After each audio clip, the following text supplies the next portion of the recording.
Brennan, under growing pressure to use his bully pulpit to condemn anti-Semitism, President Trump did just that today. After touring the National Museum of African American History and Culture in Washington, the president said, "We have to fight bigotry, intolerance, and hatred in all of its very ugly forms." Some of the ugliest in recent days were the desecration of a Jewish cemetery and threats against Jewish community centers. Margaret Brennan is at the White House. Anti-Semitic threats targeting our Jewish community and community centers are horrible and are painful. For the first time, President Trump addressed anti-Semitic incidents that have happened on his watch. President Trump's comments came after more than 170 graves were toppled at a Jewish cemetery in Missouri, and more than 50 Jewish community centers nationwide received bomb threats. But today, the Anne Frank Center, which fights discrimination, dismissed the president's statement as a, quote, Band-Aid on the cancer of anti-Semitism that has infected his own administration.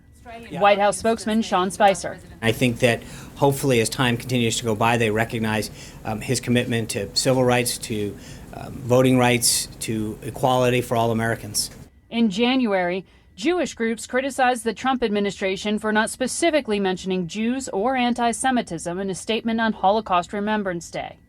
And they have raised concerns about xenophobic statements on Breitbart, a publication once run by White House advisor Steve Bannon. Last week, an Israeli reporter asked the president to respond. I wonder, what do you say to those among the Jewish community in the States and in Israel and maybe around the world who believe and feel that your administration is playing with xenophobia and maybe racist tones? Well, I just want to say that we are, very honored by the victory that we had, 306 electoral college votes. And an Orthodox Jewish reporter raised a similar question the next day.